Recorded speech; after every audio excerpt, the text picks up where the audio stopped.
Baik, saya akan bertanya langsung berdua saja, tapi nanti saya arahkan siapa yang menjawab. Kalau Selis anak keberapa dari berapa bersaudara? Saya anak pertama dari 3 bersaudara. Usia berapa sekarang Selis? Sekarang 33. Kalau Jaka anak ke? Saya anak kedua. Usia berapa sekarang? Sekarang 26 tahun. 26 tahun. Berbeda usia dengan Sakatata berapa? Saya beda 3 tahun. Oke. Saudara Selis, sejak kapan saudari mengetahui Sakatata ditangkap? Dan apa yang saudara ketahui tentang penangkapan itu? Tentang peristiwanya, silakan jelaskan sama saya. Saya tahu sejak tanggal 31 Agustus tahun 2016. Itu tahunnya dari saudara yang ngasih info. Apakah saudari yakin bahwa adik saudari itu terlibat dalam kasus tersebut? Tidak tahu kasusnya, tapi tidak tahu kasusnya. Oh, tidak tahu kasusnya. Oke, Jaka. Ya, siap. Pada saat penangkapan itu, kamu di mana? Saya di rumah pulang PKL. Hari itu kamu tahu si Sakatata di mana? Waktu itu saya kan pulang PKL asar. Saya PKL di PT Arida. Pulang itu saya ketemu Saka baru bangun tidur. Jam berapa? Habis asar. Nah, kalau malamnya Saka di mana? Malam kejadian apa malam penangkapan? Malam kejadian. Malam kejadian Tanggal 26. Tanggal 27. 27. Malam kejadian Saka ada sama saya di rumah Sadikun sama teman-teman saya Sadikun, Irfan, Agus, Mas Duki, siapa lagi? Ini sama teman-teman rumah. Malam kejadian ya. Terus keesokan harinya Saka di mana? Saka 28. Tanggal 28. Ya. Saka pulang dari rumah nenek. Karena kan pada malam kejadian Saka ada di rumah dari maghrib sampai jam 10. Terus teman saya motornya mogok, air radiatornya bocor, si Irfan. Jadi Irfan tuh minta tolong ke Sadikun untuk menanyakan bengkel yang buka. Dan ada, karena teman-teman kami kan anak Vespa. Jadi dia buka di Jalan Ciperna. Dan itu tuh bengkel ada cuma satu di situ, nggak ada yang lain. Oke. Kalian tahu ada kejadian kecelakaan itu kapan? Nggak tahu, saya nggak tahu. Oh, nggak tahu sama sekali? Nggak tahu sama sekali. Hanya tahu setelah adanya penangkapan Sakatata aja? Ya, betul. Oh, jadi malam 27 itu kalian nggak tahu bahwa di jembatan Talun ada pembuangan atau kecelakaan? Nggak tahu? Nggak tahu. Kemudian pada saat mengetahui Sakatata ditahan, ya, kapan kalian bisa bertemu dengan Sakatata? Tanggal berapa? Itu beberapa hari ya. Jadi kan penangkapan kan sore, jam 5, setengah 5-an lah. Saya kan pulang PKL tuh, terus tahu dengar kabar dari teman, terus teman-teman saya sama termasuk adik saya ditangkap. Keluarga langsung ke Polres Cirebon. Langsung malam nggak bisa ketemu, besok nggak bisa ketemu. Terus juga apa ya? Si Aldi saya tahu dia kan sore ditangkap, besok sorenya dia pulang. Dan dia tuh masih banyak darah, bekas lumut dan rokok, baju-baju merah semua. Waktu ditangkap itu berapa kali ketemu? Yang pas ketemunya dengan keluarga bisa ketemu? Sekitar kurang lebih 1 minggu. Waktu itu udah menggunakan pengacara atau belum? Belum. Kapan bisa menggunakan pengacara atau menuju pengacara? Yang saya tahu Ibu Titin ketemu Saka tuh sekitar 2 mingguan, jadi setelah BAP jadi. Tanggal 15 atau 16? Ya, segitu. Itu siapa yang mendampingi pada saat pemeriksaan BAP? Ada paman saya, Pak Isyanto. Artinya selama dari tanggal penangkapan sampai tanggal 15 tidak pernah didampingi? Belum, ya betul. Baru didampingi pada tanggal 16 itu? Ya, pas sidang, pas mulai persidangan. Jadi BAP udah jadi. Ada juga pendampingan dari Bapas? Bapas ada ya. Kemudian dari keluarga yang mendampingi Sakatata siapa? Paman saya sama ibu saya. Selis tidak? Saya di luar. Tapi di persidangan Selis ada? Iya. Saya nunggu di luar. Oke, coba ceritakan kepada kami apa kejanggalan-kejanggalan selama proses penyidikan di kepolisian? Ya, jadi saya yang orang awam nih ya, saya orang awam, saya nggak ngerti hukum. Jadi proses penangkapan aja tidak sesuai BAP, tidak sesuai prosedur. Kan harusnya ada suratnya, itu tidak ada. Maksudnya tidak ada surat perintah Tidak ada surat penyelidikan, penangkapan tidak ada? Tidak ada. Saya ini orang awam loh, saya masyarakat biasa. Apakah kalian melakukan perlawanan melalui pra peradilan? Waktu itu saya kan nggak ngerti hukum, keluarga juga nggak ngerti hukum. Jadi ya saya bukan pasrah, saya salah apa keluarga saya dapat musibah kayak gini, berpikirnya gitu aja. Oke.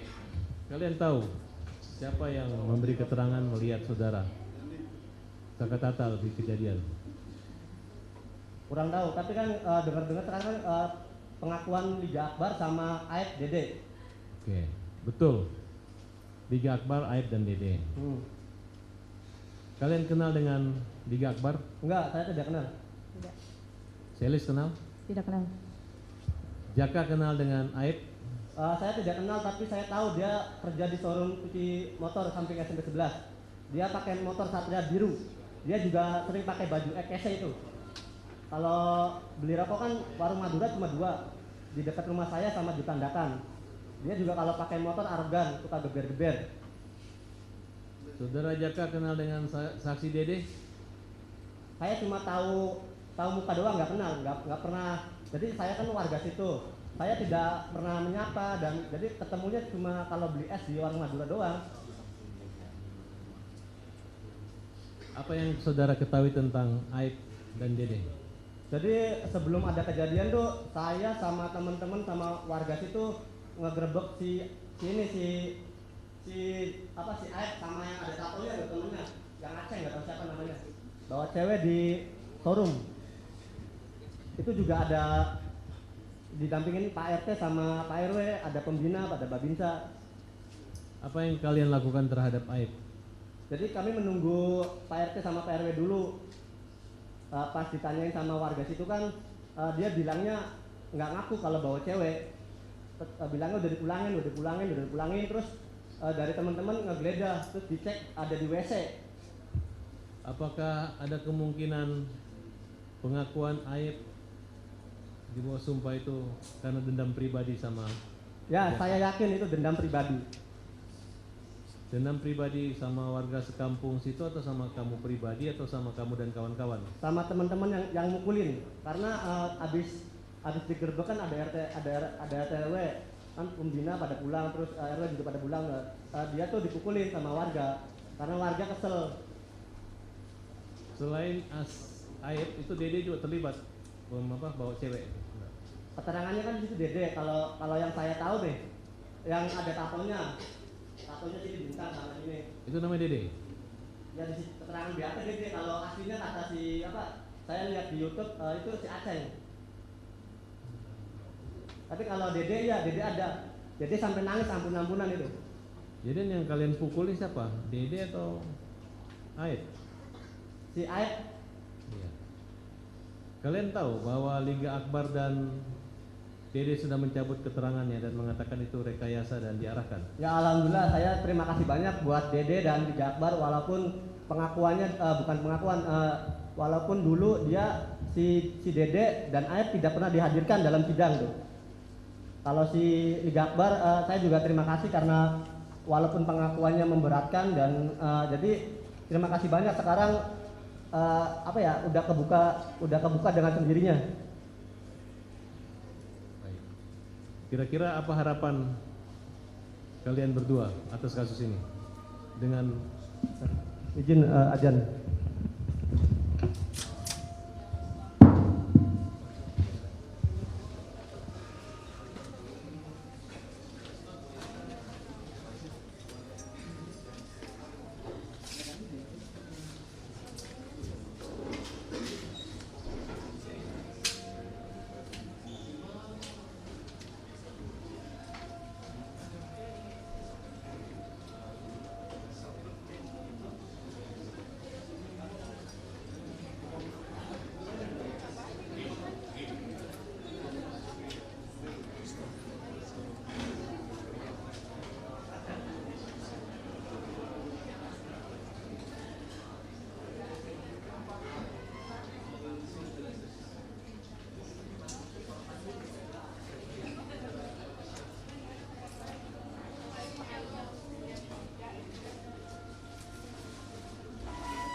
Tes. Terima kasih Yang Mulia.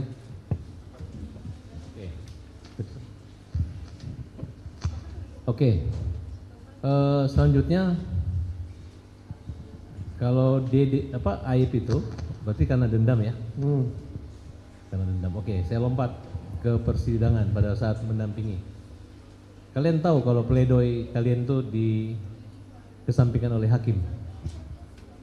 Pembelaannya saya tahu. Ya. Tahu ya? Berarti samanya terjun bebas. Ya, saya keluarga menghadirkan saksi si Irfan yang punya bengkel dan beberapa teman yang lainnya, tapi diabaikan sama hakim sama ya pokoknya sama yang di dalam diabaikan semua.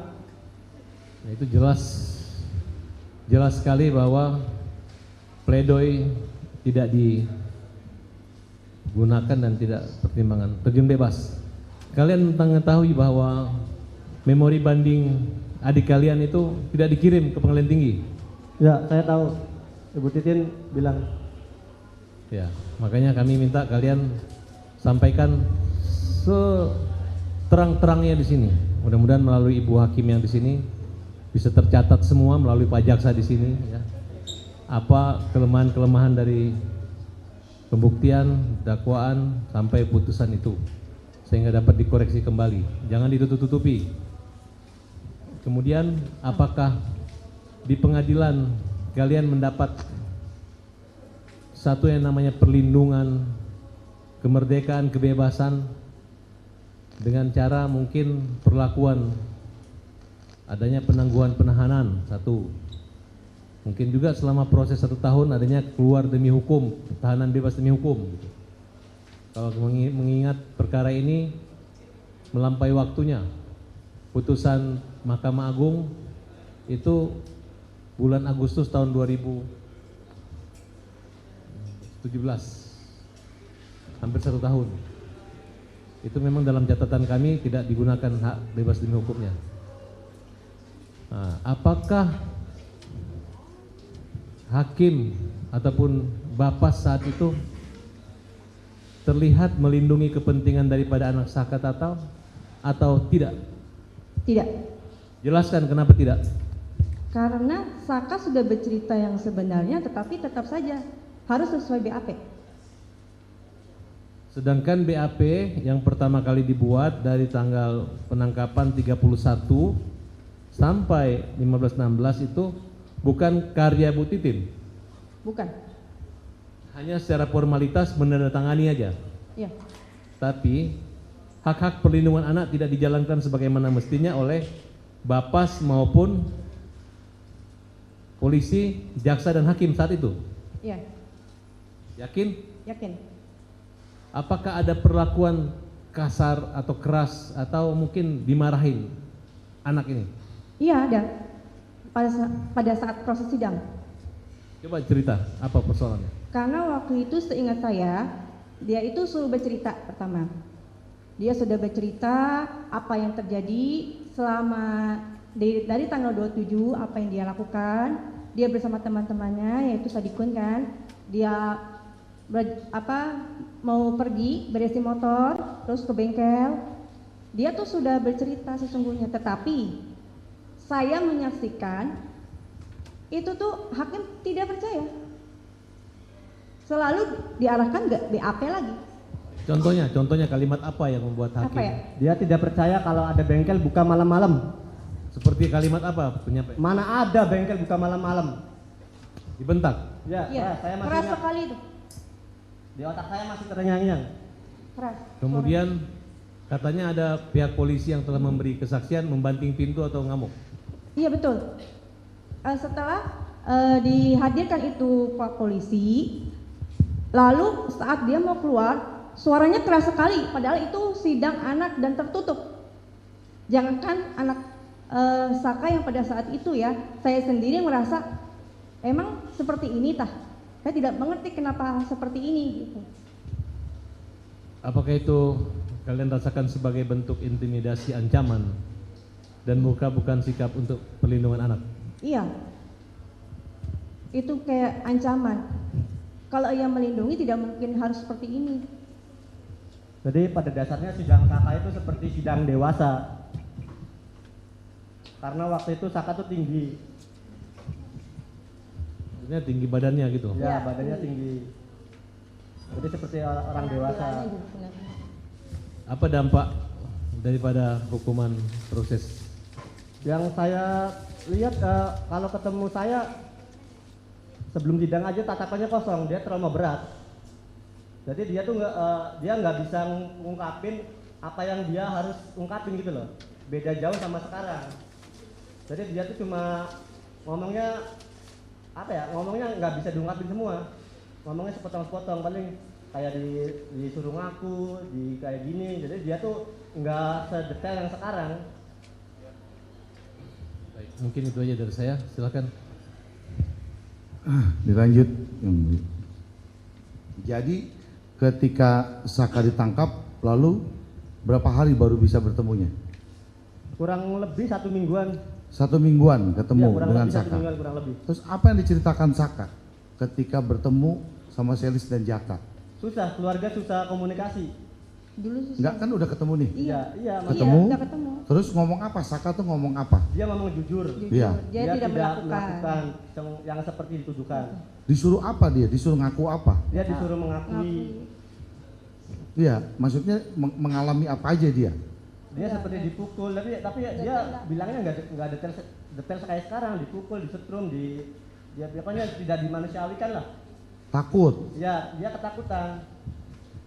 Jadi beda, tatapannya itu kosong. Terus? Ya, makanya dari pihak keluarga aja susah komunikasi, apalagi dengan Ibu Titin. Oh. Jadi disuruh mengaku apa? Yang Saka ngomong ngaku apa dia? Disuruh ngakunya? Ya disuruh ngikutin sesuai BAP. Padahal waktu itu saya keluarga udah menghadirkan teman-teman saya yang waktu malam itu ke bengkel dari Mang Heri, dari Irfan, dari Sadikun, dari teman-teman lainnya. Tapi hakim itu selalu jaksa. Bukan waktu masih di polisi. Saka bilangnya disuruh ngakunya apa dia? Kalau disuruh ngaku saya waktu itu kurang tahu. Jadi yang pas saya tahu itu pas mulai di persidangan. Oh, belum cerita dia. Iya, waktu di polisi, Oh. waktu di Polres Cirebon susah komunikasi. Oke. Lalu lanjut waktu di persidangan. Kan Saka ini kejadian malam itu kan dia tidak berada di tempat. Artinya tidak berada di peristiwa itu. Lalu siapa aja yang bersaksi ketika sidang di 2016 itu, siapa yang bersaksi?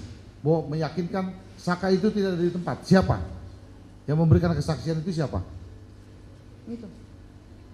Ligi Akbar. Terus ada Bukan maksudnya. apa? Yang meringankan. Ya, yang menjelaskan bahwa Saka kan bersama dengan saya malam itu atau gitu. Nih, Siapa? Sadikun, saya hadirkan Sadikun. Lalu saya hadirkan Bang Heri. Lalu saya Irfan, sama yang sudah meninggal orang kalau nggak salah namanya Radija almarhum, dia dulu gajol. saya sudah hadirkan dulu. Menjelaskan semuanya dia. Iya. Menjelaskan semua menjelaskan. secara detail dari awal ngumpul di rumah Sadikun, terus pindah ke rumah nenek, terus si Irfan motornya rusak, terus disetet sama Kodir sama Radija, terus sampai ke flyover, terus katanya puter balik karena dikira ada razia. Sampai jam berapa mereka dengan Saka? Saya kurang tahu. Enggak, maksudnya malam itu sampai jam Malam berapa? itu Pas ngumpul, Bubarnya mereka tuh bubarnya sampai jam berapa? pas ngumpul tuh bubar 10:30 pas berangkat ke bengkel itu. Jadi ya anak-anak yang di rumah tuh nggak semuanya ikut ke bengkel. Jadi 10:30 sudah bubar dengan Ya, Saka? 10:30 tuh udah bubar. Udah bubar ya dengan Saka. Baik, yang mulia. Izin yang mulia. Saudara Jaka, di dalam putusan nomor perkara 16 dan putusan nomor 3, di situ disebutkan bahwa saudara Jaka menelpon Eka Sandi ya untuk membawa pulang Saka Tatal, sehingga Saka Tatal tidak ikut ke belakang showroom, lahan kosong belakang showroom. Ya. Yang saya tanyakan pertama, apakah saudara Jaka pernah diperiksa sebagai saksi di penyidikan? Tidak pernah.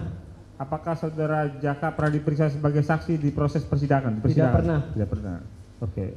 Kedua, pertanyaan saya, apakah saudara Jaka pernah menelpon Eka Sandi untuk membawa pulang Saka Tatal? Tidak pernah. Saya lagi tidur kan, abis bubar dari 10:30 nih. Teman-teman ke bengkel yang di rumah tuh pada bubar pulang. Jadi saya tuh tidur di rumah. Iya, iya. Ini ajaib juga ya, nggak pernah diperiksa, tetapi Saka ada dalam putusan, ya, Jaka dalam putusan 16 dan 3. Ya. Oke, saya lanjutkan. Selama proses di kepolisian, ya, kemudian P21 di kejaksaan dan kemudian di pengadilan, selama proses di polisi, jaksa, pengadilan, apakah pernah dilakukan upaya perdamaian, ya, perdamaian atau diversi, misalnya oleh polisi, oleh jaksa, oleh hakim, pernah tidak ketika di kepolisian? Pernah. Ya. Pernah waktu di Bandung, dan itu tuh bersama Pak Isyanto, paman saya, sama saudara juga beberapa, tapi enggak ini. Tapi itu jadi mediasi tuh di ruangan khusus di Polda Bandung, dan itu tuh secara secara lisan aja, tanpa tanda tangan, Dokumen. Ya, tanpa dokumen. Ya, ketika di Polda Bandung itu ada siapa? Ada Pak Isyanto, terus kalau nggak salah Ada Pak Rusdiana. Rudiana. Apa hasil dari mediasi itu? Saya tidak tahu. Yang tahu hasilnya Pak Rudiana memaafkan, tapi dia tetap minta jalur hukum. Oke. Apakah ketika prosesnya sudah lengkap di penyidikan dan beralih ke kejaksaan, apakah ada pemanggilan lagi itu perdamaian? Nggak ada. Tidak ada. Oke. Ketika masuk ke persidangan di pengadilan di sini ya, pengadilan Cirebon, apakah hakim memberikan kesempatan dulu untuk dilakukannya perdamaian? Ada nggak? Nggak ada. Nggak ada. Oke. Selama Saka Tatal ditahan di proses di kepolisian sejak tanggal 31 yang ditangkap ya, sampai dengan kemudian ke Polda Jabar, sepengetahuan Bu Selis dan Jaka, apakah Saka Tatal sebagai usia anak ya, itu dipisahkan tidak penahanannya dengan yang dewasa? Saat proses.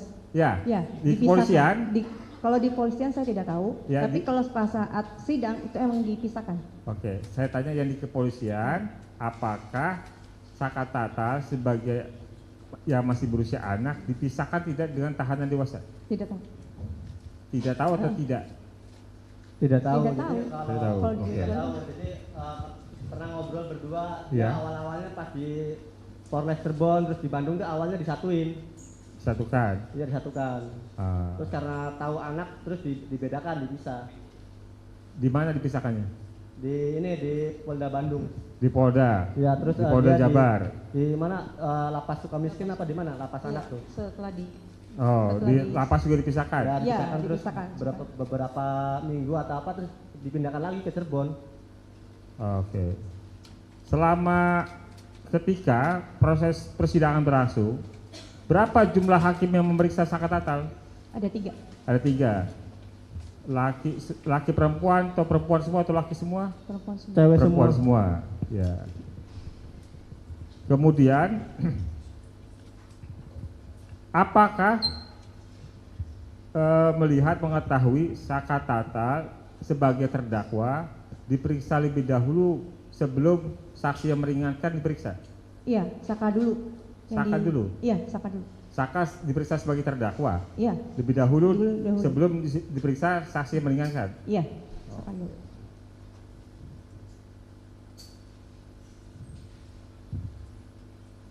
Ya, cukup Yang Mulia. Terima kasih.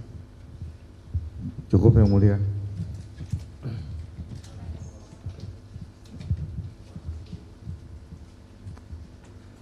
Baik, terima kasih atas kesempatan yang telah diberikan kepada kami. Terima kasih saksi sudah hadir di sidang ini. Saya tanyakan yang pertama kepada saudara saksi Jaka. Ya, saudara saksi Jaka, berdasarkan putusan 16 itu saudara dihadirkan oleh penasihat hukum sebagai saksi ada charge dan saudara pernah memberikan keterangan. Untuk saudara ingat lagi, apakah saudara pernah memberikan keterangan di persidangan Tidak pernah. atas perkara anak Saka Tatal? Betul, tidak pernah. Tidak pernah ya. Baik. Kemudian seperti yang saudara sampaikan tadi bahwa saudara berada di bengkel bersama Saka Tatal. Tidak. Gimana ceritanya? Jadi pada malam itu tanggal 27 Agustus 2016, saya nongkrong di rumah Sadikun maghrib berapa? sampai jam 10. Ya, siap. Terus kan teman saya Irfan motornya rusak, Ya. air radiatornya bocor. Ya, Tahu kan air radiator? ya. Ya. Terus? Ya, Terus? jadi si Irfan tuh minta Sadikun, Ya. jadi ngontek ke teman ke Ciperna dan Ya. kebetulan bengkel itu buka 24 jam. Saka Tatal ada di situ nggak? Saya kata ada di situ sama saya, Jam 10. jam 10 sama saya. Baik, setelah jam 10 masih di situ? Masih di situ, terus tengah 11 baru pada berangkat. Berangkat. Saudara ikut nggak Saya tidak sama ikut. Saka Tatal? Saya tidak Nggak ikut. tahu ya. Ya. Saudara ikut ke flyover jam itu? Tidak. Tidak ya. Saudara pernah ke showroom pada hari itu? Tidak. Tidak pernah. Tidak pernah. Iya baik, cukup. Kemudian ya, Ya. kemudian untuk saksi Selis, terima kasih untuk Jaka udah. Baik, untuk saksi Selis yang saya tanyakan saat jam itu di bengkel tadi memperbaiki air radiator, katanya itu saudara di mana posisinya? Di rumah. Di rumah. Iya. Iya. Jarak jarak saudara dengan bengkel dan Saka Tatal berapa jauh? Lumayan ya. Lumayan ya, berarti nggak lumayan. berdekatan ya? Tidak. Baik. Saudara tahu waktu itu keberadaan saksi Saka Tatal? Saya ini waktu itu Iya. saya ngecek kan, biasa kalau saya itu jam 9 sudah tidur. Baik. Jadi saya ngecek dulu adik saya posisinya di mana. Iya. Setelah tahu adik saya bersama kakaknya, Iya. saya masuk, udah tidur. Sudah. Itu jam berapa? Jam 9 saya udah Jam masuk. 9. Habis itu nggak ada nanya lagi ya? Enggak. Ya. Saudara di rumah saja, Iya. tidak ada di showroom, tidak ada di flyover, betul? Betul? Baik. Kemudian saya nanya ke saudara Selis Iya. kaitannya dengan novum-novum yang kemarin diajukan. Ya. Dari novum 1 sampai dengan novum 5. Ya, itu ada foto-foto mulai dari foto Muhammad Rizky Rudiana, terus Vina, terus ada daging di baut. Itu saudara dapat dari mana? Saya dapat dari pengacara saya, Bu Titin. Bu siapa? Bu Titin. Bu Titin. Iya. Sebelumnya saudara sebelum melihat itu pernah nggak melihat berkas perkaranya atas nama anak Saka Tatal? Belum pernah. Belum pernah ya. Hmm. Siapa tahu mengetahui di situ ada foto yang sama, tidak tahu? Tidak. Baik, tidak tahu. Berkaitan dengan kejadian pembunuhan, ada yang saudara tahu atau kecelakaan lalu lintas yang dikatakan lalu lintas? Kalau yang berkaitan yang saya tahu, Iya. informasi saya nggak begitu tahu. Tetapi ketika saya menghadapi di dalam sidang, Iya. ada hal yang ganjal. Apa ini? Ada kesaksian siapa saya nggak tahu namanya, saya lupa. Ya, Yang bilang kalau Vina itu pakai rok mini, tetapi ketika barang bukti itu dihadirkan ternyata adalah celana panjang. celana panjang. Iya. Iya. Saudara itu cuman berdasarkan keterangan ya tadi yang saksi nggak diketahui siapa Iya, namanya. nggak tahu, saya lupa. Baik. Kemudian dari kelima novum yang diberikan oleh para pengacara tadi, ya, apakah saudara pernah menguji forensik ke orang yang berkeahlian, misalnya dokter forensik atau apa? Pernah? Saya Belum pernah. belum pernah. Baik. Mungkin yang mulia juga sebagai catatan kami, tadi saya dengar bahwa saudara Selis dan saudara Jaka adalah saudara kandung. Kami minta dicatat sebagai keberatan kami karena berdasarkan pasal 16 KUHAP 168 KUHAP hal tersebut tidak diperkenankan mulai dari keluarga saudara. Itu yang mulia. Cukup dari kami. Terima kasih. Siap. Iya, sebagai catatan izin yang mulia. Siap. Baik, terima kasih.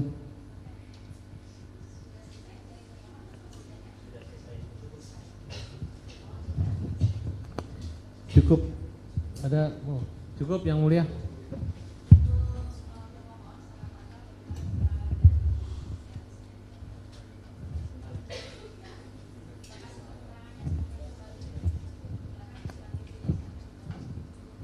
Terima kasih Jaka dan Selis.